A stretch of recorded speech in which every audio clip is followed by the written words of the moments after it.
கர்த்தருடைய பரிசுத்த நாமத்துக்கு ஸ்தோத்திரம் உண்டாவதாக. இன்னைக்கும் ஆண்டவர் நம்ம மத்தியில பேசிக் கொண்டிருக்கிறார். அதற்காக நம்ம ஆண்டவருக்கு நம்ம நன்றி செலுத்துவோம்.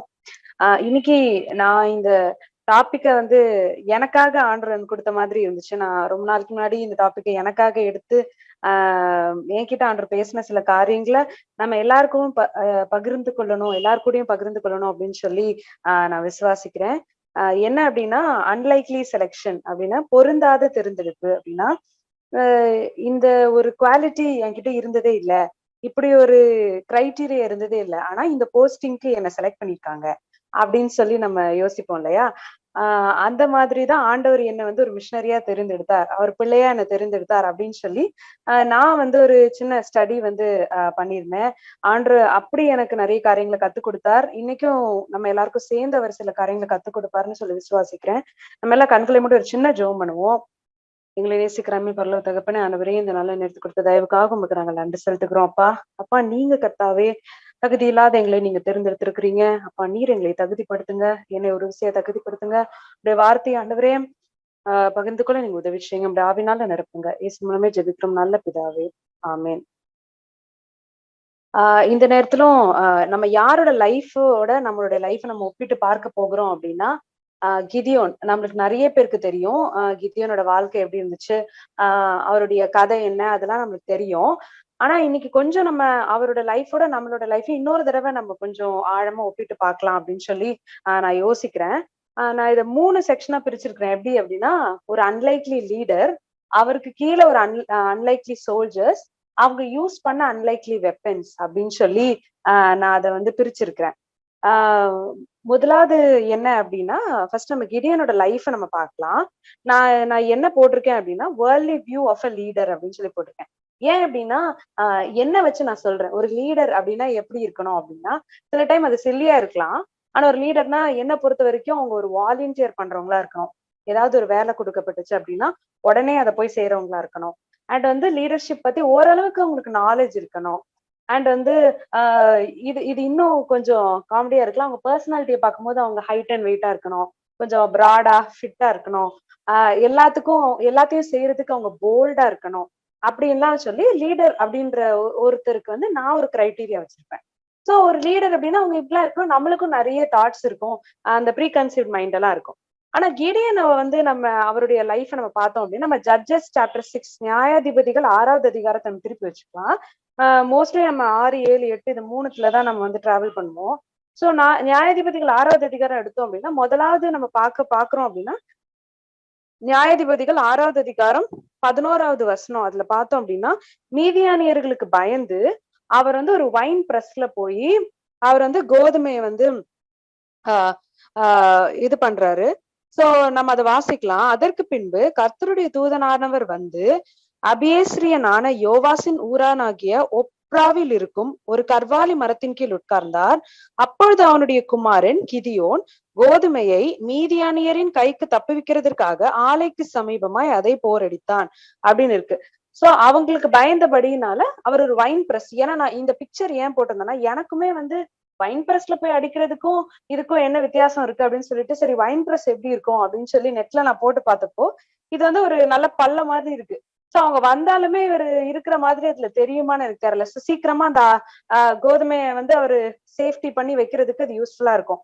சோ அப்படிப்பட்ட ஒரு பயந்த ஒரு மனுஷன். சோ அவர் பயந்த சுபாவம் உள்ள மனுஷன் இன்னொரு இடத்துலயும் இருக்கு. எங்க அப்படின்னா, ஆண்டவர் வந்து அந்த பாகாலுடைய அந்த பலிபீடத்தை போய் நீ வந்து அதை நீ உடைச்சு போடு அப்படின்னு சொல்லுவாரு. சோ அப்ப அவர் பயப்பட்டபடியினால அவர் என்ன பண்ணுவாருன்னா, கூட 10 வேலைக்காரங்களை கூட கூட்டிட்டு போவாரு. ஆனாலும் காலையில போகாம நைட்டு போவாரு. சோ அதுல அந்த வசனம் எங்க இருக்கு அப்படின்னா, 27வது வசனம். அப்பொழுது கிதியோன் தன் வேலையாட்களில் 10 பேரை சேர்த்து கர்த்தர் தனக்கு சொன்னபடியே செய்தான். அவன் தன் தகப்பன் குடும்பத்தாருக்கும் அந்த ஊர் மனுஷருக்கும் பயப்பட்டபடியினாலே அதை பகலிலே செய்யாமல் இரவிலே செய்தான் அப்படின்னு இருக்கும். அப்புறம் இன்னொரு இடத்துல வேவு பார்க்க போக சொல்லும் போதும் அந்த சண்டையில வேவு பார்க்க போக சொல்லும் போதும் அவர் தனியா போகாம நீ வேணா இன்னொரு இடத்துல கூட்டிட்டு போன ஆண்டவர் சொல்வார். சோ இதெல்லாம் நம்மளுக்கு என்ன கரெக்டா காமிச்சு கொடுக்குது அப்படின்னா, ஒரு பயந்த சுபாவம் உள்ள ஒரு மனுஷன். அப்படின்னு பார்த்தோம்னா எல்லாருக்கும் பயம் இருக்கும். பட் இவர் கொஞ்சம் ஓவராவே பயப்படுற மாதிரி இருக்கு. ஒண்ணு. செகண்ட் வந்து என்ன அப்படின்னா, த ஃபீலிங் ஆஃப் அன்குவாலிஃபைட், நான் இதுக்கு தகுதி இல்ல, நிச்சயமா இதுக்கு நான் தகுதி இல்ல அப்படின்னு சொல்லி கிதியோன் வந்து அவர் வந்து ரொம்ப கான்பிடென்டா பிலீவ் பண்றாரு. ஏன் அப்படின்னா 6:15 நம்ம வந்து பாக்குறோம் என்ன அப்படின்னா, அதற்கு அவன், என் ஆண்டவரே, நான் இஸ்ரவேலை எதினாலே ரட்சிப்பேன்? இதோ மனாசேயில் என் குடும்பம் மிகவும் எளியது, என் தகப்பன் வீட்டில் நான் எல்லாரிலும் சிறியவன் என்றான். சோ வந்து அவன் சொல்றான், மனாசே ஒரு சின்ன குடும்பம், என் குடும்பத்திலேயே நான் ரொம்ப ரொம்ப எளிமையான ஒரு குடும்பம், அந்த குடும்பத்திலேயே நான் வந்து ரொம்ப லீஸ்ட், நான் தான் கடைசி, நீ என்ன போய் செலக்ட் பண்றீங்களேப்பா அப்படின்னு சொல்லி. இன்னொரு ஒரு விதத்துல பார்த்தோம் அப்படின்னா, கிதியோன் நினைச்சிருக்கலாம், லீடர்ஷிப்கான எந்த ஒரு ஃபீச்சர்ஸும் என்கிட்ட இல்ல, நீங்க போய் என்ன ஏன் செலக்ட் பண்றீங்க அப்படின்னு சொல்லிட்டு அவன் நினைச்சிருக்கலாம். So the feeling of unqualified அப்படின்றதும் அவனுக்கு இருக்குது. சோ நெக்ஸ்ட் இது எல்லாருக்கும் நம்மளுக்கு தெரியும், த டவுட்ஃபுல். என்ன அப்படின்னா, ஜட்ஜஸ் 6:17லயும் தேவதூதன் வந்து பேசும்போதும், நீங்க தேவரீரே, ஆனா நீங்க வந்து இந்த காணிக்கையை நீங்க இது பண்ணுங்க அப்படின்னு சொல்லி அவன் சொல்லுவான். அதே மாதிரி 37-40 வந்து, ஆண்டவரே நீங்க தான் என்ன அழைச்சிருந்தீங்க அப்படின்னா அந்த அந்த அற்புதத்தை அவன் கேக்குறான். 37வது வசனத்துல நம்ம பார்த்தோம் அப்படின்னா, நான் மயிருள்ள ஒரு தோலை களத்திலே போடுகிறேன், பனி தோலின் மேல் மாத்திரம் பெய்து பூமியெல்லாம் காய்ந்திருந்தால், அப்பொழுது தேவரீர் சொன்னபடி இஸ்ரவேலை என் கையினாலே ரட்சிப்பீர் என்று அதனாலே அறிவேன் என்றான். ஃபர்ஸ்ட் வந்து தோல்ல படணும் அப்படின்னு சொல்லுவான், லேண்ட் எல்லாம் ட்ரையா இருக்கணும் அப்படின்னு சொல்லுவான் பனி. அப்புறம் என்ன சொல்லுவான், லேண்ட் எல்லாம் பனியா இருக்கணும், தோல் மட்டும் ட்ரையா இருக்கணும் அப்படின்னு சொல்லுவான். சோ வந்து again and again and again வந்து கன்ஃபர்மேஷன் கேட்டுக்கிட்டே இருப்பான். ஆண்டவரே நீங்க தான் என்ன சூஸ் பண்ணீங்களா, நீங்க வந்து என்ன சூஸ் பண்ணதுக்கு ஒரு கன்ஃபர்மேஷன் கொடுங்க அப்படின்னு சொல்லி. இது எல்லாத்தையும் கொஞ்சம் என்கிட்ட நான் வச்சு பார்த்தேன்னா, இது எல்லாமே நான் தான். சின்ன சின்ன சின்ன விஷயங்களுக்கும் பெருசா பயப்படுவேன். அண்ட் வந்து நம்ம எல்லாருக்குமே தெரியும், ஏன்னா ஆண்டவர் யாரையுமே குவாலிஃபை பண்ணி ஆண்டவர் கூப்பிடுறதே கிடையாது, அழைத்துதான் ஆண்டவர் தகுதிப்படுத்துறாரு. சோ வந்து உலகத்துல பைத்தியமானவைகளையும் இழிவானவைகளையும் தான் ஆண்டவர் தெரிந்து கொள்றாரு. நம்ம அதுக்கு அந்த வசனம் நமக்கு தெரியும், 1 கொரிந்தியர் 1வது அதிகாரத்துல வருது. சோ அண்ட் வந்து டவுட்ஃபுல் பர்சன், நான் ரொம்ப டவுட் பண்ணுவேன். எப்படி அப்படின்னா, ஒரு 2 பொருளை வச்சு அந்த ரெண்டுத்துக்கு நடுவுல எதை எடுக்கிறது அப்படின்ற டிசிஷனை கூட என்னால எடுக்க முடியாது. சோ அப்படிப்பட்ட ஒரு பர்சனா நம்ம அப்படின்னு சொல்லி நம்ம கொஞ்சம் யோசிச்சு பார்ப்போம்.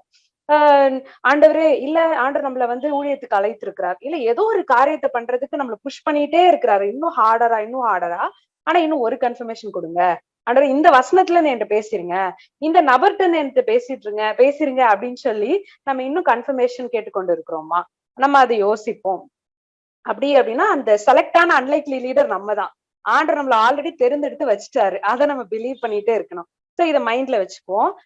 நான் ஏன் ஆண்டவர் வந்து இந்த அன்லைக்லி லீடர் அப்படின்னு நான் சொல்றேன், அதாவது பொருந்தாத தலைவன், இந்த பொருந்தாத தலைவன் இவன் பொருத்தமே இல்லை, இவனை ஏன் ஆண்டவர் சூஸ் பண்ணாரு அப்படின்னு சொல்லி இன்னும் கொஞ்சம் ஆழமா சில காரியங்கள் நான் படிச்சு தெரிஞ்சுக்கிட்டது என்ன அப்படின்னா, ஒரு பேர்ட் அண்ட் ஹார்ட் அவன்கிட்ட இருந்துச்சு. ஏன் அப்படின்னா, நியாயாதிபதிகள் 6வது அதிகாரத்துல நம்ம வாசிக்கும் போது அந்த தேவதூதன் வந்து பராக்கிரமசாலியே அப்படின்னு சொல்லி அவர் வந்து சொல்வார். நம்ம எல்லாரும் அந்த வசனத்தை நம்ம வந்து எடுத்து வச்சுக்கலாம். 6வது அதிகாரம் 12வது வசனம், பராக்கிரமசாலியே கர்த்தர் உன்னோடு இருக்கிறார் என்றார் அப்படின்னு சொல்லியிருக்கு.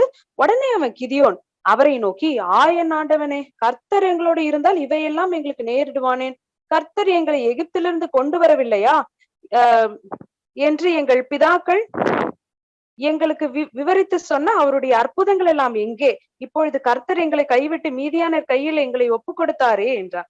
சோ அவர் ஹார்ட்ல ஒரு பேர்டன் இருக்கு. ஐயோ, எங்க பீப்புளை இப்படி வந்து ஆண்டு வந்து மீதியானர்கள் கையில கொடுத்துட்டாரு அப்படின்னு சொல்லி ஒரு பாரம் ஒரு இதயத்துல இருக்கு. ஏன் இதை சொல்றேன் அப்படின்னா, அவர் அதை ரீதிங்க் பண்ணி அந்த ஒரு நீட பார்த்து பார்த்து பார்த்து தன்னுடைய இருதயத்துல அந்த ஒரு பாரத்தை அவர் வளர்த்து கொண்டிருக்கிறார். சோ இது ஒரு குவாலிட்டி, ஒரு ஒரு ஒரு உண்மையான ஆண்டவர் செலக்ட் பண்ண ஒரு பர்சனோட ஹார்ட் வந்து இப்படிதான் இருக்கும். ஒரு பேர்டன் ஹார்ட், ஒரு நீட ஆண்டவர் நம்ம கண்ணுல காமிச்சிருப்பாரு, அதை நம்ம மைண்ட விட்டே போகாது. திரும்ப திரும்ப திரும்ப திரும்ப அந்த ஒரு பிளேஸையோ இல்ல ஒரு பர்சனையோ இல்ல ஒரு ஒரு மினிஸ்ட்ரியோ, ஒரு டைப் ஆஃப் மினிஸ்ட்ரி ஆண்டவர் நம்ம கையில கொடுத்து அதுக்காக ஜோமன சொல்வார். அது அது நம்ம ஹார்ட்ல லிங்கர் ஆயிட்டே இருக்கும். நம்ம அது பண்ண மாட்டோம், அது செய்ய மாட்டோம்னு சொல்லுவோம், ஆனா அது நம்ம ஹார்ட்ல இருந்துட்டே இருக்கும். அப்படிப்பட்ட ஒரு பேர்டன் ஹார்ட் வந்து அவர்கிட்ட இருந்துச்சு. 2வது என்ன அப்படின்னா, ஒரு ஹம்பிள் ஹார்ட். நம்மளுக்கு எல்லாருக்கும் தெரிஞ்ச ஒரு வசனம் தான், யாக்கோபு 4வது அதிகாரம் 6வது வசனம், பெருமை உள்ளவர்களுக்கு தேவன் எதிர்த்து நிற்கிறார், தாழ்மை உள்ளவர்களுக்கோ கிருபை அளிக்கிறார். இந்த வசனம் நம்ம எல்லாருக்கும் தெரியும். சோ வந்து அவர் ஒரு தாழ்மையான இருதயம் உள்ளவர் அப்படின்னு சொல்லி, ஏன்னா இதுக்கு முன்னாடியே உங்ககிட்ட சொன்னேன்.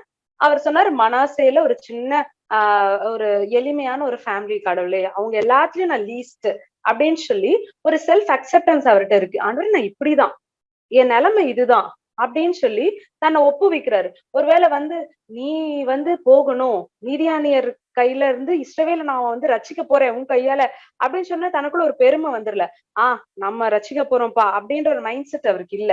அவர் தன்னை ஒப்பு கொடுத்து ஆண்டவரே என்னால முடியாது அப்படின்ற ஒரு ஹம்பிள் ஹார்ட் வந்து அவர்கிட்ட இருக்கு. அண்ட் முக்கியமா என்ன அப்படின்னா அவருடைய மொத்த அந்த நம்ம அந்த சண்டை முடியிற வரைக்கும் நம்ம பார்த்தோம் அப்படின்னா அவர் ஆண்டவர் என்ன சொல்றாரோ அதை அப்படியே ஒபே பண்றாரு. Obey obeys when everything seems illogical அப்படின்னு சொல்லி என்ன அப்படின்னா அந்த நம்ம கொஞ்சம் அதை நம்ம அலசி ஆராய்ந்து பார்த்தோம் அப்படின்னா ஆண்டவர் சொல்வாரு, நாய் போல நக்கி குடிக்கிறவங்களை நீ செலக்ட் பண்ணு அப்படின்பாரு. அதுக்கப்புறம் போருக்கு நீ வந்து பானை தீவெட்டி அதுக்கப்புறம் ட்ரம்பெட் எடுத்துட்டு போ அப்படின்னு சொல்லுவாரு. அப்புறம் ஃபர்ஸ்ட் அவங்க வந்துட்டு இருக்கும் போது யாரெல்லாம் பயப்படுறாங்களோ அவங்கள நீ அனுப்பி விட்டுரு அப்படின்னு சொல்லுவாரு. சோ இதெல்லாம் வந்து நம்ம ஒரு சுயமா யோசிச்சு என்னால எல்லா வெற்றியும் வந்துருச்சு அப்படின்னு நம்ம நினைக்கிறவங்களா இருந்தோம் அப்படின்னா நம்ம ஒபே பண்ண மாட்டோம். மேபி நம்ம ஆர்டருக்கு சஜஷன் வேணா கொடுக்கலாம். இது கரெக்டான்னு எனக்கு தெரியல அப்படின்னு வந்து நிறைய டைம் நம்ம பேசுறதுக்கு வாய்ப்பு இருக்கு. ஆனா இந்த வசனம் வந்து என் மைண்ட்ல வந்துட்டே இருந்துச்சு. என்ன அப்படின்னா யோவான் 14:15 நம்ம எல்லாருக்கும் தெரிந்த வசனம். என்ன அப்படின்னா அவன் வந்து ஏன் வந்து அவரை ஒபே பண்றான் அப்படின்னா அவரை அவன் உண்மையாலே நேசிக்கிறான். அவங்க பிதாக்கள் சொன்ன கதைகள் அற்புதங்கள் அதிசயங்கள் எல்லாம் அவன் கேட்டு வளர்ந்ததுனால அவன் வந்து அவர் கற்பனைகளை கை கொள்றான். அந்த வசனம் என்ன சொல்லுது, நீங்கள் என்னிடத்தில் அன்பாய் இருந்தால் என் கற்பனைகளை கை கொள்ளுங்கள் அப்படின்னு சொல்லி ஆண்டவர் வந்து அந்த இடத்துல சொல்றாரு. அவன் அன்பாய் இருக்கிறனால ஆண்டோட கற்பனைகளை கை கொள்றான். இன்னைக்கு நிறைய நேரம் நம்ம இந்த வசனத்தை மறந்துடுறோம். ஆண்டவரே நான் உங்களுக்கு ஒபே பண்ணணுமா அப்படின்னு யோசிக்கிறோம். ஒபீடியன்ஸ் வந்து என்ன அப்படின்னா நம்ம ஒருத்தர் அதிகமா நேசிக்கிறோம் அப்படின்னா அவங்க என்ன சொன்னாலும் நம்ம கேட்போம். அதுல செகண்ட் தாட்டே இருக்காது. நீங்க போயிட்டு வா அப்படின்னா நம்ம டக்குன்னு போயிட்டு வருவோம். செகண்ட் தாட்டே இருக்காது. அவங்க ஏன் நம்ம போயிட்டு வர சொன்னாங்க, ஒருவேளை இப்படி இருக்குமோ, அவங்க நம்மள இப்படி யோசிச்சிருக்காங்களோ, அந்த மாதிரி எல்லாம் எதுவுமே இருக்காது. உடனே நம்ம வந்துட்டு அட் அன் இன்ஸ்டன்ஸ் அவங்க சொல்லியிருக்காங்க போயிட்டு வருவோம் அப்படின்னு தான் இருக்கும். இப்ப எங்க அம்மா என்ன கூப்பிட்டு நீ இந்த கடைக்கு போய் இதை வாங்கிட்டு வா அப்படின்னா ஏன் அம்மா வாங்கிட்டு வர சொல்றாங்க, ஏன் எதுக்காக வாங்கிட்டு வர சொல்றாங்க அப்படின்னா நம்ம எதையும் யோசிக்க மாட்டோம். சோ அந்த ஒபீடியன்ஸ் தன்னால வரும். அது ஏன் அப்படின்னா நம்ம அவங்கள நேசிக்கிறோம், அவங்க மேல நம்ம அன்பு செலுத்துறோம். சோ இதான் சில குவாலிட்டிஸ் நிறைய இருக்குது. சில குவாலிட்டிஸ் வந்து நம்ம இது கெயின் பண்ண வேண்டிய குவாலிட்டிஸ் இருந்தா நம்ம கெயின் பண்ணணும். அப்படி இல்லை அப்படின்னா நமக்கு ஆல்ரெடி ஆண்டர் இந்த ஹார்ட்டை கொடுத்துருக்கிறாரு அப்படின்னா நம்ம தான் அந்த அன்லைக்லி லீடர். சோ ரெண்டாவது என்ன, சோ இந்த இடத்துல வந்து நான் ஒரு பேர்ட் அண்ட் ஹார்ட் அப்படின்னு சொல்லி நான் சொன்னேன் இல்லையா. சோ மிஷினரி ஒருத்தர் டேவிட் லிவிங்ஸ்டன் அப்படின்னு சொல்லி ஒரு மிஷினரி இருக்கிறாரு. அவர் வித மாதிரி ரொம்ப அழகா எழுதுறாரு. God sent me anywhere only go with me, lay any burden on me, only sustain me, and sever any tie in my heart, expect the tie that accept the tie that binds my heart to yours. அப்படின்னா ஆண்டவரே நீங்க என்னை எங்கனாலும் அனுப்புங்க, ஆனா நீங்க மட்டும் என் கூட வந்துருங்க. என் மேல என்ன பாரத்தினாலும் போடுங்க, ஆனா நீங்க என்னை ஸ்ட்ரென்தன் பண்ணிருங்க, நீங்க என் கூட இருந்துருங்க, என்னை காப்பாத்துங்க, என்னை சேவ் பண்ணிக்கோங்க. அண்ட் வந்து ஒருவேளை உங்களை தவிர என் இருதயத்துல வேற ஏதாவது ஒரு கனெக்ஷன் இருந்துச்சு அப்படின்னா அதை ஸ்ட்ராங்கா டக்குன்னு கட் பண்ணி விட்டுருங்க. செவர் அப்படின்றதுக்கு அர்த்தம் என்னன்னா இம்மீடியட்டா அதை வந்து ஸ்ட்ராங்கா ஃபோர்ஸ்ஃபுல்லா கட் பண்றது அப்படின்னு சொல்லி நான் வாசிட்டேன். சோ அப்போ வந்து ஆண்டவர் உங்க கூட கனெக்ஷன் பண்ற ஒரே ஒரு கனெக்ஷன் மட்டும்தான் என் ஹார்ட்ல இருக்கணும், மத்த எதுவுமே ஹார்ட்ல இருக்கக்கூடாது அப்படின்னு சொல்லி ரொம்ப அழகா சொன்னார். சென்ட் மீ எனிவேர், நம்மளோட tagline anything any time anywhere. அப்போ நம்ம ஆண்டவரே எங்கனாலும் என்ன அனுப்புங்க அப்படின்ற ஒரு பேர்டனை நம்ம வந்து இன்னைக்கு நம்ம மறுபடியும் அதை ஒருவேளை புதைச்சு வச்சிட்டோம் அப்படின்னா நம்மளுடைய காலிங்க ஒரு விஷயம் அதை நம்ம ரீவேம்ப் பண்ணுவோம். செகண்ட் நான் சொன்னபடி அன்லைக்லி சோல்ஜர்ஸ், இந்த பிக்சர் எனக்கு ரொம்ப பிடிச்சிருந்துச்சு. சோ இதுல வந்து என்ன பாக்குறோம் அப்படின்னா நமக்கு எல்லாருக்கும் தெரியும் ஃபர்ஸ்ட் 32,000 மெம்பர்ஸ் அவர் கூப்பிடுறாரு. கர்த்தருடைய ஆவியானவர் கிதியோன் மேல இறங்கி அவங்கள எல்லாம் அசெம்பிள் பண்ணி அவங்க போயிட்டு இருக்கிறாங்க. நடுவுல வந்து ஆண்டவர் சொல்றாரு, யாரெல்லாம் பயப்படுறாங்களோ அவங்கள நீ திரும்பி அனுப்பிடு அப்படின்னு சொல்லி சொல்றாரு. சோ வந்து இதுல நம்மளுக்கு வந்து ஒரு கொஸ்டின் வரும். ஓகே அவங்க பயப்பட்டாங்க, நல்லா போயிட்டாங்க. ஆனா இதுல என்ன அப்படின்னா ஆண்டவர் முன்னாடியே சொல்றாரு கிதியோன்ட்ட, நான் உனக்கு வெற்றியை தந்துட்டேன், நான் உனக்கு வெற்றியை தரப்போறேன், நீ அதை வந்து அந்த சேனையை நடத்தி நீ போய் வின் பண்ணிட்டு வரப்போற. சோ ஆல்ரெடி வின் பண்ணியாச்சு அந்த சென்ஸ்லதான் ஆண்டவர் சொல்றாரு. ஆனா இந்த பீப்புள்கிட்ட அவன் இப்படி சொல்லும் போது என்ன நடக்குது அப்படின்னா 22,000 பேர் திரும்பி போயிடுறாங்க. இப்ப இதுல என்ன நமக்கு தெரியுதுன்னா அவங்களுடைய ஓன் ஸ்ட்ரென்த்ல அவங்க சார்ந்து இருந்தாங்க. அப்ப அவங்க மைண்ட்ல அவங்களுக்குன்னு ஒரு ஸ்ட்ராட்டஜி அவங்க போட்டு வச்சிருந்தாங்க. ஒரு வார் ஸ்ட்ராட்டஜி போட்டு வச்சு, ஓகே இந்த இப்படி நம்ம வார் பண்ணி இப்படி சண்டை போடணும். ஏன் அப்படின்னா, மீதியானியர்கள் வெட்டுக்கிளிகளை போல நெறைய பேர் இருந்தாங்க. மீதியானியர்களும், அமலேக்கியர்களும் அவ்ளோ ஜனங்கள் இருந்தாங்க. சோ அவங்கள எதிர்க்கணும் அப்படின்னா, நம்ம ஒரு பயங்கரமான ஸ்ட்ராட்டஜிய போட்டா தான் நம்மளால முடியும். நம்ம ரொம்ப கம்மி மெம்பர்ஸா இருக்கோம். எது 32,000 கம்மி மெம்பர்ஸ் அப்படின்னு சொல்லி நம்ம வந்து அவங்க எல்லாம் பயங்கர பிளான் பண்ணி இருந்திருப்பாங்களோன்னு நான் வந்து அஸ்யூம் பண்றேன். சோ அதனால பயப்படுறவங்களா இருந்தா நீ அனுப்பிரு அப்படின்னு சொல்லி. ஏன் பயப்படணும்? ஆண்டவர் வெற்றியை தரப்போறேன்னு சொல்லிட்டாரு. அப்ப ஏன் நம்ம பயப்படணும்? அவ்வளவு பெரிய தேவாதி தேவன் அந்த அற்புதங்களை, அதிசயங்களை செய்த தேவாதி தேவன் நம்ம கூட இருக்கிறாரு. நம்ம ஏன் பயப்படணும் அப்படின்னு அவங்க யோசிக்கல. அவ்வளவு ஜனங்கள் போயிடுறாங்க. சோ இதுல பார்த்தோம் அப்படின்னா, பாதிக்கு மேலப்பட்ட ஜனங்கள் போயிடுறாங்க. நெக்ஸ்ட் இந்த பிக்சர்ல வந்து ஆஹ் பாக்குறோம் என்ன அப்படின்னா, நாய் போல நக்கி குடிக்கிறவங்க, கையில ஏந்தி குடிக்கிறவங்க. இந்த 2 பேர் இருக்கிறாங்க. எனக்கு ஏன் இந்த பிக்சர் ரொம்ப பிடிச்சிருந்துச்சு அப்படின்னா, கையில ஏந்தி குடுக்குறவங்க, அவங்க எப்படி இருக்காங்கன்னா, அலர்ட்டா இருக்கிற மாதிரி இருக்கு. சுத்தி புத்தி பார்த்துட்டு, யாராவது வந்தா இப்பவே நம்ம அடிச்சிடலாம். யாரும் நம்மள அடிக்க முடியாது. அப்படின்ற மாதிரி அவங்க வந்து இருக்கிறாங்க. அந்த நாய் போல நக்கி குடிக்கிறவங்க வந்து குனிஞ்சு குடிக்கிறாங்க. சோ அவங்களுக்கு வந்து ஒரு நம்பிக்கை இருக்கு. ஒரு விசுவாசம் இருக்கு. ஆண்டவர் நம்ம கையில வெற்றியை குடுக்க போறாருப்பா. அது எப்படி ஆனாலும் அது நடக்க போகுது. அப்படின்ற வந்து ஒரு தைரியம் இருக்கு. அது என்னுடைய ஸ்ட்ரென்த்னால அது வரப்போறது இல்ல அப்படின்றது வந்து அவங்களுக்கு நல்லா தெரிஞ்சது. பட் ஆனா இதுல இருந்து இந்த கொஞ்சம் பேரும் அவங்க தன்னுடைய மைட்ல சார்ந்து இருந்தாங்களோ, தன்னுடைய ஸ்ட்ரென்த்ல அவங்க சார்ந்த மாதிரி தெரியுது. சோ அதனால ஆண்டவர் சொல்றாரு. அதுல நம்ம அந்த வசனம் இருக்கு. இஸ்ரவேல் வந்து அவங்களாலதான் வெற்றி கிடைச்சதுன்னு சொல்லி அவங்க போஸ்ட் பண்ணுவாங்க. அதனால நீ இதுவும் அதிகமான நம்பர்ஸ் தான். நீ இருக்கிறவங்களையும் அனுப்பு. நான் ஒரு ஒரு ஸ்ட்ராட்டஜி எனக்கு சொல்லி தரேன். அதுல வந்து நாய் போல நக்கி குடிக்கிறவங்கள மட்டும் நீ எடு. மத்த எல்லாரும் நீ அனுப்பிருன்னு ஆண்டவர் சொல்றாரு. சோ அத வச்சுதான் நம்ம இங்க சொல்றோம். சோ இவங்கள அனுப்புன உடனே கடைசியில 300 பேர் இருக்கிறாங்க. நம்ம எப்படி 500 யூத்தோ அது மாதிரி அவங்க 300 சோல்ஜர்ஸ். சோ அந்த 300 பேர் இருக்கிறாங்க. அவங்க கிட்ட என்னென்ன குவாலிட்டிஸ்லாம் நம்ம பாக்குறோம் அப்படின்னா, ஃபர்ஸ்ட் வந்து ஃபெய்த். ஆண்டவர் வெற்றி சிறந்துட்டார். ஆண்டவர் நம்மளுக்கு வெற்றியை தரப்போகிறார். அப்படின்ற ஒரு விசுவாசம் அவங்களுக்குள்ள இருக்குது. நம்ம வேதத்துல நம்ம வாசிக்கிறோம். யோவான் 20:29 ஆண்டவர் தாமஸ் அவர் சொல்றாரு. காணாதவர்களை குறித்து blessed are those who cannot see believing in what they cannot see அப்படின்னு சொல்லி அந்த வசனம் எழுதி இருக்குது. நம்ம அந்த வசனத்தை வாசிச்சோம் அப்படின்னா, யோவான் 20:29 என்ன எழுதியிருக்கு அப்படின்னா, நீ என்னை கண்டதினாலே விசுவாசித்தாய், காணாதிருந்தும் விசுவாசிக்கிறவர்கள் பாக்கியவான்கள் அப்படின்னு சொல்லியிருக்கு. சோ ஃபெய்த் அப்படின்னா என்னன்னா, believing in what we cannot see அப்படின்னு சொல்லி நம்மளுக்கு தெரியும். அப்போ ஃபெய்த் வந்து நம்மளுக்கு வேணும். இப்ப கிதியோன் காலத்திலயும் கிதியோன் சொன்ன அந்த ஸ்டேட்மெண்ட் படி அவன் காலத்துல எந்த அற்புதங்களும் அதிசயங்களும் நடந்த மாதிரி இல்ல. அதே போலதான் இப்ப நம்மளுடைய காலத்துல நம்ம வேதத்துல கல்மலை பாக்குறோம், அக்கினி பாக்குறோம், நிறைய அற்புதங்கள் அதிசயங்களை பாக்குறோம். சிவந்த சமுத்திரம் பிளக்கிறத பாக்குறோம். அண்ட் அப்போஸ்தலர்கள் காலத்துல ஏகப்பட்ட அற்புதங்கள் நம்ம பார்க்கிறோம். இத நம்ம பிலீவ் பண்றோமா இல்லையா அப்படின்னு பார்த்தா, என்ன நான் எடுத்து பார்த்தேன் அப்படின்னா 100% நான் பிலீவ் பண்றேன் அப்படின்னு வந்து உண்மையா என்னால சொல்ல முடியாது. ஏன் அப்படின்னா என் மேல எனக்கு பெரிய டவுட் இருக்கு. நம்மளால அதை பண்ண முடியுமா அப்படின்றது தெரியல அப்படின்னு சொல்லிதான் அந்த ஒரு டவுட் இருந்தது. ஆனா இந்த பீப்புள், இந்த சோல்ஜர்ஸ் அவங்களுடைய குவாலிட்டி என்னவா இருந்துச்சு? அவங்களுக்கு இதுக்கு முன்னாடி எல்லாம் அந்த அற்புதத்தை எல்லாம் பார்த்தது இல்லப்பா. ஆனா எங்களுக்கு விசுவாசம் இருக்குது. ஆண்டவர் எங்களுக்கு வெற்றியை தருவார். இன்னைக்கு நம்மளுக்கு அந்த விசுவாசம் இருக்கா? முதலாவது நம்ம ஆஹ் கிடியோனோட லைஃப்ல இருந்து பார்த்தோம். ஒரு பேர்டன் ஹார்ட் நம்மளுக்கு இருக்கணும். அது ஆல்ரெடி இருந்துச்சு அப்படின்னா ஆண்டவர் அதை மறுபடியும் நம்மளுக்கு வந்து அது திரும்பியும் அதை கொண்டு வர்றதுக்கு ஒரு நம்மளுக்கு உதவி செய்யட்டும். 2வது ஒரு ஹம்பிள் ஹார்ட் நம்மளுக்கு வேணும். அதே மாதிரி கீழ்ப்படிந்து இருக்கணும். அடுத்து நம்ம இவங்க குவாலிட்டிஸ்ல இருந்து என்ன கத்துக்கணும் அப்படின்னா, நம்மளுக்கு வந்து விசுவாசம் வேணும். அண்ட் இந்த வசனம் வந்து ரொம்ப அழகா இருந்துச்சு. எரேமியா 17வது அதிகாரம் எடுத்துக்கலாம் நம்ம.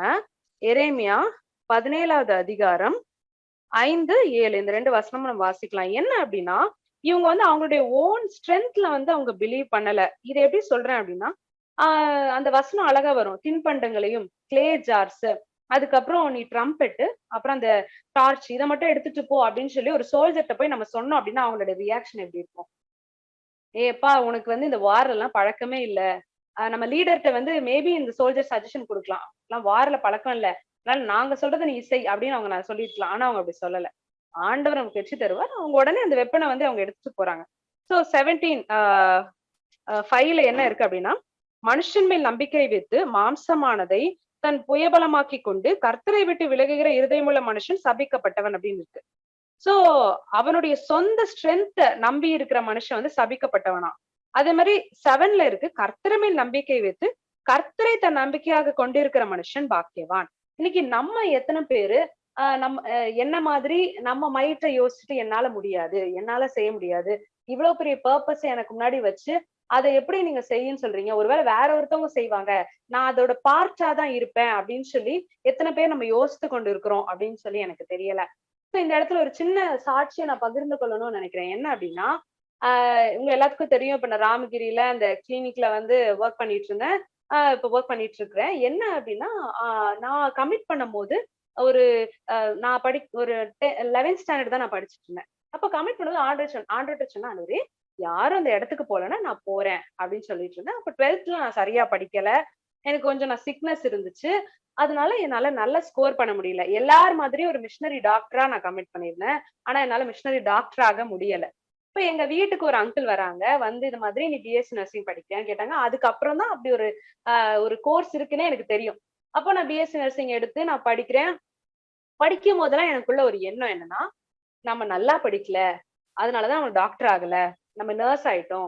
நர்ஸ் ஆனதால நம்மளால ஆண்டவர் சொன்ன அந்த பர்ப்பஸ நிறைவேத்த முடியாது. இப்ப ஏதோ ஒரு டாக்டர் வந்து அத நிறைவேத்துவாரு. நம்ம வந்து கூட போய் வொர்க் பண்ணுவோம். அப்படின்னு நான் யோசிச்சுட்டு இருக்கிறேன். ஏன் அப்படின்னா, அந்த டைம்ல அந்த இடத்துல ஒரு அக்கா அவங்க வந்து வொர்க் பண்றாங்க. அவங்க வந்து ஒரு டாக்டர். அவங்க நல்ல ஆண்டவர் அவங்க மூலமா வந்து வொர்க் பண்றாரு. சோ நான் ஓகே. அந்த காலிங் வந்து என்து கிடையாது. I may be a part of it. But not the exact vision வந்து எனக்கு குடுக்கப்படல அப்படின்னு வந்து என்னுடைய மைண்ட்ல வந்து நான் அது அப்படி அந்த எண்ணம் வந்து விதைக்கப்பட்டுட்டே இருந்துச்சு. சோ இது போயிட்டே இருந்துச்சு. பட் ஒரு பாயிண்ட் ஆஃப் டைம்ல ஆண்டவர் ரொம்ப தெளிவா எனக்கு உணர்த்தினது என்னன்னா, என்னுடைய கேரக்டருக்கு நான் நர்ஸா தான் ஆக முடியும். ஒருவேளை அந்த டாக்டர் ஆயிருந்தேன்னா எனக்கு அது செட்டே ஆயிருக்காது அப்படின்றத வந்து ஆண்டவர் எனக்கு ரொம்ப தெளிவா அவருடைய சித்தம் நர்சிங் படிக்கிறது தான் அப்படின்றத எனக்கு வந்து ஆண்டவர் தெரியப்படுத்தினா. அப்படி ஒரு ஆனந்தமா, சந்தோஷமா இருந்துச்சு. அப்போ நான் மிஷனரியா போயிருந்தா கூட, இப்ப நான் மிஷனரியா போனதுக்கு அப்புறம் கூட, நான் வந்து ஃபர்ஸ்ட் ராமகிரிக்கு போய் நான் கிளினிக்க திறக்கவே இல்ல. ஒருவேள இது நெறைய பேருக்கு தெரியாது. பட் நான் கிளினிக்க திறக்கவே இல்ல. நாங்க அங்க போய் ஸ்டே தான் பண்ணியிருந்தோம். பட் வந்து எனக்கு அது குடுக்கப்படல. ஆண்டவரே எனக்கு அந்த தகுதி இல்ல. எனக்கு நாலேட்ஜ் இல்ல. என்னால அத செய்ய முடியாது. பீப்பிள் வந்து எனக்கு ட்ரீட் பண்ண தெரியாது.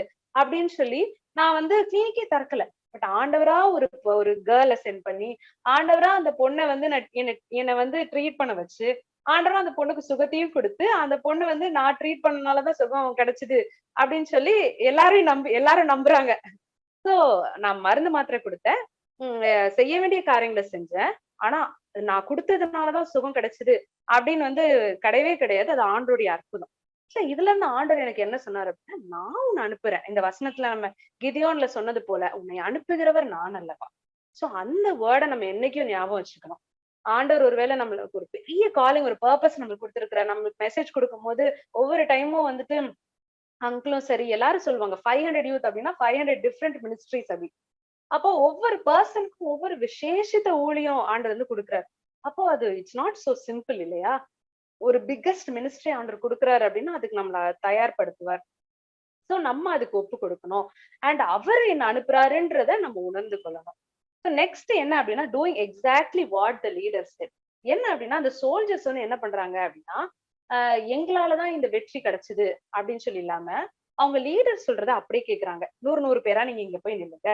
நான் என்ன பண்றேனோ என்ன பார்த்து அப்படியே அத பண்ணுங்க அப்படின்னு அவங்க கிதியோன் இன்ஸ்ட்ரக்ட் பண்ண உடனே, அவங்க அப்படியே அத பண்றாங்க. கர்த்தரின் பட்டயம், கிதியோனின் பட்டயம் அப்படின்னோடனே, அவங்களும் கர்த்தரின் பட்டயம், கிதியோனின் பட்டயம் அப்படின்னு சொல்றாங்க. என்ன கிதியோன் கிதியோன் பட்டயமா? என் பட்டயம் இல்லையா? அப்படின்னு கிடையாது. ஆண்டவர் யார எந்த இடத்துல, எந்த ஊழியத்துல நம்ம வைத்திருக்கிறாரோ, ஆண்டவர் அதே அந்த ஊழியத்துல அவங்கள வைப்பார். நம்ம வந்து அத ஞாபகம் வச்சுக்கணும். நம்மளுக்கு மேல ஒருவேளை சில நேரங்கள்ல நம்ம வந்து சில பேருக்கு கீழ நம்ம வொர்க் பண்ண வேண்டியதா இருக்கும். ஏன் நான் இவங்களுக்கு கீழ வொர்க் பண்ணணும் அப்படின்ற மைண்ட் செட்லாம் இருக்கக்கூடாது. ஆண்டவரே நீங்க இவர என் கீழ எனக்கு மேல வச்சிருந்தீங்கன்னா, அவருக்கு நான் கீழ்ப்படிந்து போக எனக்கு உதவி செய்யுங்க. அப்படின்னு சொல்லி நம்ம சொல்லணும். சில டைம் ஆண்டவர் நம்மள வந்து லீடரா வச்சிருப்பாரு. அப்போ அப்படின்னா நம்ம டீம்ல உள்ள பீப்பிள் வந்து நம்ம சொல்றத கேட்கறாங்களா? அதுக்குன்னு நம்ம வந்து ஆட்டோகிராட்டிக்கா நீ இத செய், அத செய் அப்படின்னு நம்ம சொல்லக்கூடாது. பட் ஆனா அவங்க வந்து அந்த விஷனோட தரிசனத்தோட சேர்ந்து இருக்கிறாங்களா அப்படின்னு சொல்லி நம்ம பார்க்கணும். இல்ல அப்படின்னா ஆண்டவரே அவங்கள நம்ம அந்த குரூப்ல இருந்து அவர் எடுத்து போட்டுருவாரு. இந்த 22,000 பேர் போனாங்க இல்லையா? அதுக்கப்புறம் 300 பேர மட்டும் தனியா அவர் செலக்ட் பண்றாரு இல்லையா? அதே மாதிரி அவங்க வந்து தன்னால வெளிய போவாங்க. அத வந்து நம்ம ஜோம் பண்ணி ஒருவேளை ஆண்டவர் அவங்க டீமுக்கு வேண்டாம் அப்படின்னு நினைக்கிறாருன்னா நம்ம அத அக்செப்ட் பண்ணிக்கணும்.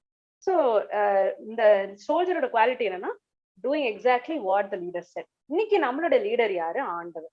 அவர் நமக்கு என்ன சொல்றாரோ அதை எக்ஸாக்டா நம்ம செய்யணும். ஈவன் கிதியோனும் அததான் செஞ்சா, சோல்ஜரும் அதுதான் செய்யறாங்க. அப்போ வெற்றி நிச்சயமா நமக்கு கிடைக்கும். சோ அதை நம்ம ஞாபகம் வச்சுக்கணும். மூணாவது என்ன அப்படின்னா அன்லைக்லி வெப்பன். நம்ம எல்லாருக்குமே தெரியும், இது எதுவுமே போருக்கு எடுத்துட்டு போற வெப்பன்ஸே கிடையாது.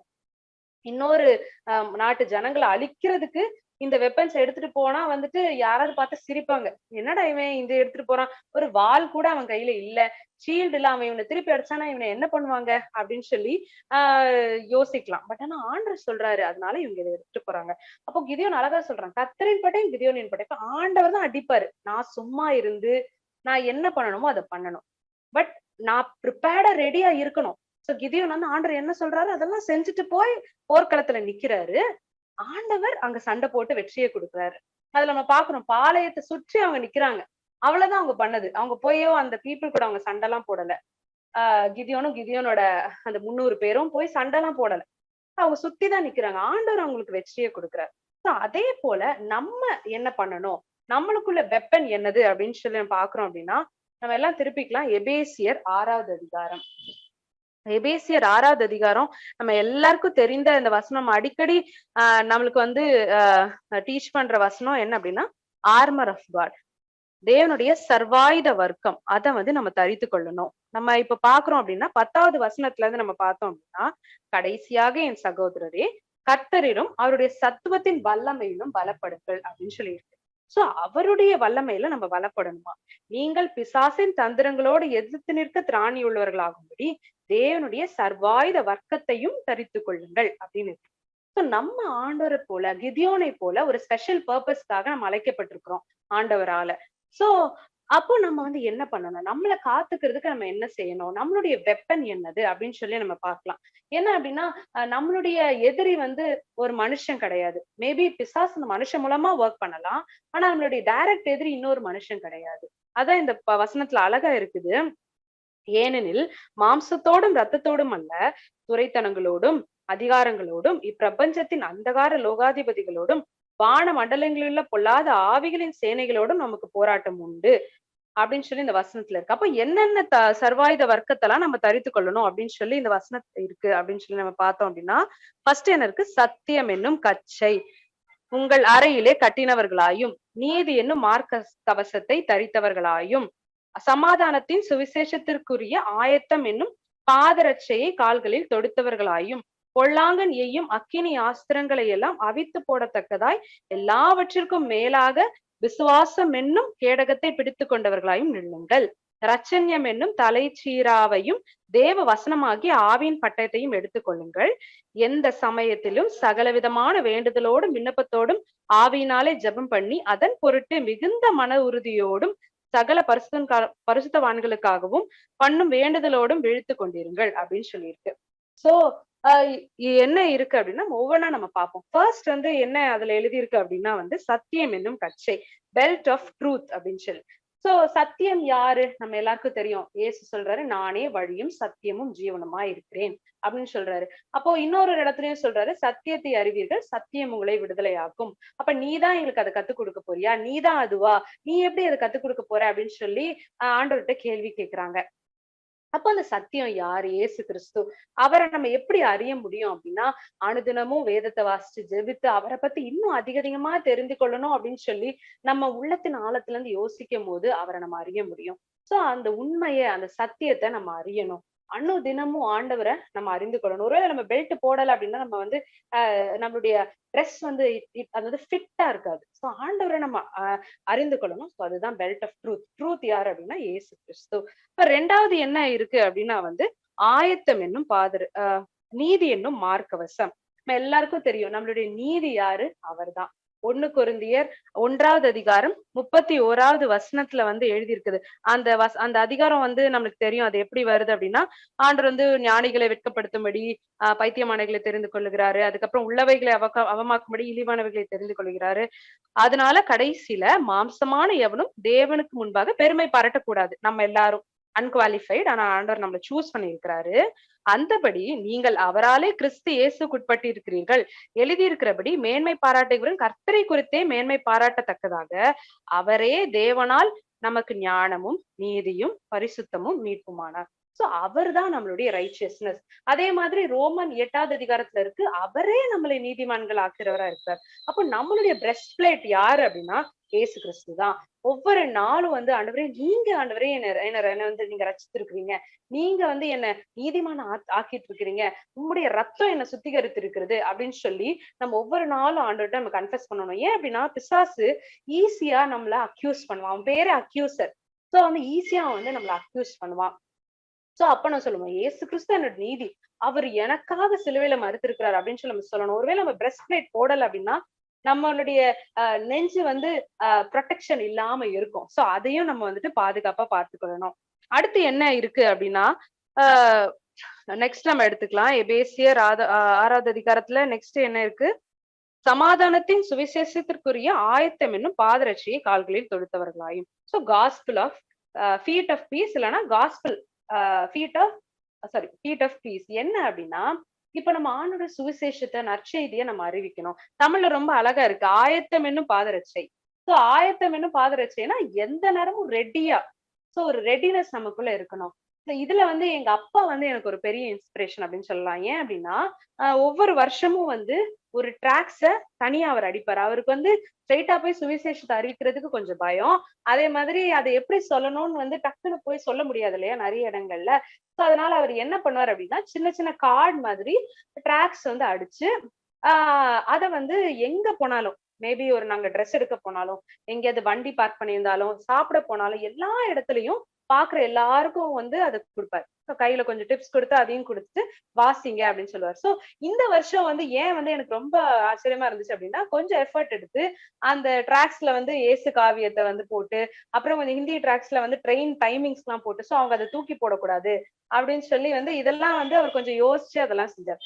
சோ வந்து நம்மளும் எல்லா நேரமும் ஆண்டவருடைய சுவிசேஷத்தை அறிவிக்கிறவர்களா இருக்கணும். ஏன் அப்படின்னா நம்ம வந்து நம்ம சொல்றோம் இல்லையா, எனிதிங் எனி டைம் எனிவேர், எல்லா வேலையிலும் என்ன நடந்தாலும் எப்படியாவது நம்ம சுவிசேஷத்தை நம்ம பிரசங்கிக்கணும் அப்படின்னு சொல்லி இத மாதிரி ஆண்டோட சுவிசேஷத்தை பிரசங்கிக்கிறதுக்கு நம்ம எல்லா நேரமும் ரெடியா இருக்கணும். அடுத்து நெக்ஸ்ட் என்ன போட்டிருக்கு அப்படின்னா, பொல்லாங்கன் ஏயும் அம்புகள் அக்கினி ஆஸ்திரங்களை எல்லாம் அவித்து போடத்தக்கதா எல்லாவற்றுக்கும் மேலான விசுவாசம் என்னும் கேடகம். சோ நம்மளுக்கு விசுவாசம் ரொம்ப முக்கியம். பிகாஸ் அதுதான் ஷீல்டு. சோ ஒரு ஒரு ஒரு ஒரு ஒரு ஈட்டி வருது, இல்ல ஒரு கத்தி வருது அப்படின்னா கூட அதை வச்சு தான் நம்ம தடுக்க முடியும். ஒருவேளை விசுவாசம் இல்லாதவர்களா இருந்தோம் அப்படின்னா எனக்கு தெரிஞ்சு நம்மளுடைய ரட்சிப்பையே நம்ம யோசிப்போம். அப்படியா ஏசு கிறிஸ்துவ நம்ம ஏத்திருக்கிறோமா அப்படின்னு நம்ம யோசிப்போம். ஏன்னா விசுவாசத்தினாலதான் அவரை நம்ம வந்து இருதயத்துல நம்ம ஏத்துக்கொள்றோம். சோ அப்ப எல்லாமே கேள்விக்குறியாயிரும். இப்போ பிசாசு ஈஸியா நம்ம நம்ம தலையையும் நம்ம இருதயத்தையும் வந்து அவன் வந்து ஈஸியா உருவ குத்த முடியும். சோ நம்மளுக்கு வந்து விசுவாசம் ரொம்ப முக்கியம். அது ஒவ்வொரு நாளும் ஆண்டவரே நீங்க ஆண்டவரே நான் உங்களை விசுவாசிக்கிறேன் அப்படின்னு சொல்லி நம்ம சொல்லணும். அப்ப நெக்ஸ்ட் என்ன அப்படின்னா நம்ம எல்லாருக்கும் தெரியும் ரட்சண்யம் என்னும் தலைச்சீரா. நம்ம ரட்சிக்கப்பட்டிருக்கிறோமா, ஒவ்வொரு நாளும் நம்ம மறுரூபம் அடையணும். நம்ம ஒரு நாள் ஃபர்ஸ்ட் நாள் ஆண்டவரை நம்ம ஒரு கிராஸ் ரோட்ல மீட் பண்ணிருப்போம். ஆனா அது ஒவ்வொரு நாளும் நம்ம புதுப்பித்து கொண்டே இருக்கணும். அதுக்கடுத்து என்ன அப்படின்னா எந்த சமயத்திலும் சகல வேண்டுதலோடும் விண்ணப்பத்தோடும் ஆவியினாலே ஜெபம் பண்ணணும். ஒவ்வொரு நாளும் நம்ம ஜெபம் பண்ணணும். நம்மளுக்கு வந்து அந்த YRP மீட்டிங்ல கூட நமக்கு சொன்னாங்க என்ன அப்படின்னா அட்லீஸ்ட் ஒரு பொன்னையாக்கள் பேசும்போது ஒரு 1 hour டங்ஸ்ல ஜெபம் பண்ணுங்க அப்படின்னு சொல்லி நமக்கு சொன்னாங்க. அப்போ நம்ம ஜெபத்தை நம்ம ஜெப நேரத்தை கூட்டணும். நம்மளுடைய வேலை பளுவோ இல்ல மற்ற காரியங்களோ நம்ம ஜெப நேரங்களை அதை அடிச்சிடக்கூடாது. சோ அதை நம்ம வந்து பார்க்கணும். Next sword of the spirit. அப்போ ஸ்வார்ட் ஆஃப் தி ஸ்பிரிட் என்னது அப்படின்னா வேர்ட் ஆஃப் காட். சோ ஆண்டவர் இயேசு கிறிஸ்து நம்ம மத்தேயு 4வது அதிகாரத்துல வாசிக்கும் போது பிசாசு அவர் எப்படி எதிர்கொள்றாரு அப்படின்னா வார்த்தையினாலதான். வார்த்தையினால வந்து நம்ம பிசாசை எதிர்கொள்ளணும். நம்ம எதை வச்சு ஃபைட் பண்ண முடியும் அப்படின்னா வேர்ட் ஆஃப் காட வச்சுதான் நம்ம ஃபைட் பண்ண முடியும். அப்போ ஆண்டவருடைய வசனத்தை டெய்லி நம்ம மெடிடேட் பண்ணணும், டெய்லியும் ஜோம் பண்ணணும். ஆண்டவர் வசனத்தை வாசிக்க வாசிக்க நம்மளுக்கு சத்தியம் என்னன்னு தெரியும். பிசாசு பொய் சொல்லி நம்மளால ஏமாத்த முடியாது. இந்த காரியங்கள் எல்லாம் நம்ம அனுதினமும் ஒவ்வொரு நாளும் செஞ்சுட்டு வந்தோம் அப்படின்னா நம்ம பிசாசுக்கு எதிர்த்து நிக்க முடியும். அவன் நம்மளை விட்டு ஓடி போவான். வசனம் வந்து என்ன இருக்கு அப்படின்னா resist the devil and the devil will flea from you தான். ஃபைட் வித் தி டெவில் அப்படின்னு ஆண்டவர் சொல்லவே இல்லை. இப்போ நம்ம ரெசிஸ்ட் பண்ணி நிக்கணும். ஸ்ட்ரகிள் அவன் வந்து நம்ம நம்ம ரெடியா இருக்கிறத பார்த்தே அவன் நம்ம பக்கத்துல வரப்போறது இல்லை. ஏன் அப்படின்னா ஆல்ரெடி அவன் டிஃபீட்டட் கிராஸ்ல. அத நம்ம ஞாபகம் வச்சுக்கணும். எப்படி கிதியோனோட போர்ல ஆண்டவர் ஆல்ரெடி வெற்றியை கொடுக்க போறாரோ, நம்மளும் ரெடியா இருந்தோம் அப்படின்னா ஆண்டவர் நமக்கு வெற்றியை கொடுப்பார். இன்னைக்கும் நம்ம அதை ஞாபகம் வச்சுக்கணும். நம்ம படிச்ச சின்ன இந்த காரியங்கள் எல்லாம் நம்ம மைண்ட்ல வச்சுக்கலாம். என்ன அப்படின்னா ஆண்டவர் அன்லைக்லி லீடரா தான் நம்மள செலக்ட் பண்ணியிருக்கிறாரு. நம்ம நிறைய நேரங்கள்ல நம்ம குரூப்லயும் சரி, நம்மளுக்கு மேல இருக்கிறவங்களும் சரி அன்லைக்லி லீடரா இருப்பாங்க, இல்ல அன்லைக்லி சோல்ஜர்ஸா இருப்பாங்க. அத நம்ம ஐடென்டிஃபை பண்ணணும். அண்ட் 3வது வந்து அன்லைக்லி வெப்பன். என்ன அப்படின்னா ஆர்மர் ஆஃப் காட்.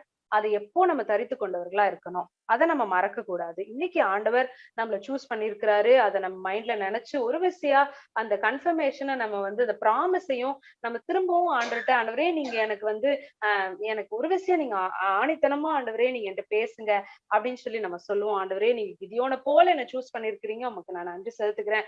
ஒரு அன்லைக்லி செலக்ஷன் தான், பொருத்தமே இல்லாததுதான். ஆனா நீங்க வந்து என்ன அழகா அந்த இடத்துல ஃபிட் இன் பண்ணுங்க, அழைத்து என்ன தகுதிப்படுத்துங்க அப்படின்னு சொல்லி நம்ம ஒவ்வொருத்தரும் இன்னைக்கு ஆண்டவர்ட்ட நம்ம சப்மிட் பண்ணுவோம். ஆண்டவர் தாமே நம்மள வந்து பெரிய காரியங்களை செய்ய வைப்பாரு.